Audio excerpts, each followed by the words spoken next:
and she's fine, physically unhurt, not a scratch on her. Examples like this one, and there's many others, illustrate to me that these kinds of behaviors are hard to fully grasp unless you understand the role of fear and fearlessness. Without that, people save themselves. Without that, people tend not even to get to this point. But if they have that quality of fearlessness, and then also they have that desire simultaneously, that's a very dangerous brew, and that's where we lose people to suicide via these incidents like these, for instance. All right, so Dr. Daniels is signaling that we got about 5 minutes left for this. For the rest of the time, I'm happy to take questions. Yes? Suicide by gun. So it kind of gives more inclusive behavior. Suicide by gun. So it's, because when you go to a beach, it takes steps of, suicide by gun. It's fast, it's inclusive. So what about happening with alcohol? Yeah. So the comment is about how some methods are just quicker than others. Like, if you go to a bridge, that takes time. Whereas something like a gunshot wound is quicker. Nevertheless, even in those quick method deaths, like gunshot, you do see a planning process, a deliberate planning process. You also see flinches. I actually was an expert consultant on a legal case within the last while where a person was convicted of murder because a man was found in his bed and there had been 3 gunshots. One into the bed, one into the bed, what's the headboard behind him, and then the third shot was a fatal shot to the head. Brought me in, and my role was to say, this is actually a suicide. And then the prosecutor was like, that never happens in suicide. There's not 3 shots in suicides, there's 1. And I was responding, actually, untrue.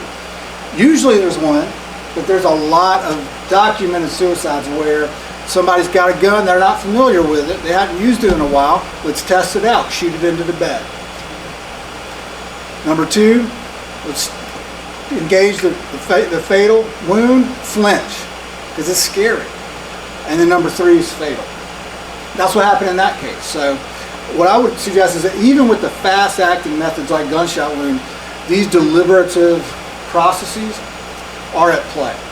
Impulsivity tends to characterize behaviors that end up not being lethal. So when you see, people who just do something to hurt themselves, all of a sudden, that tends not to be lethal. The ones that tend to be lethal are the planned, deliberate ones. Other thoughts or questions?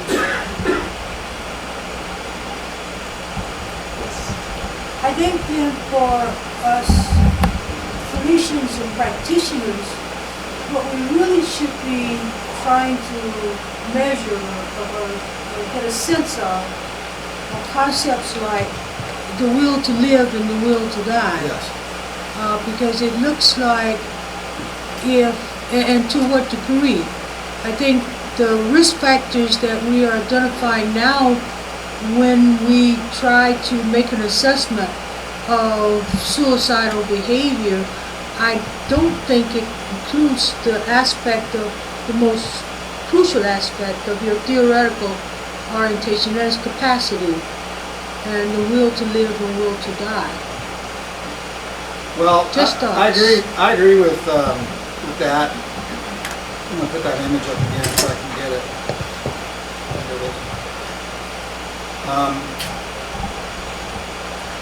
And thank you, because you reminded me to say that these 3 concepts, whether you feel like a burden, whether you feel like you don't belong, and if you feel like you got the capacity or the fearlessness to do this with, those are all easily measured, all easily quantified with scales that we have laboriously developed over the decades, scales that are free to the public and that have been validated and scrutinized many times through the peer review scholarly process. Happy to provide those to anyone and all.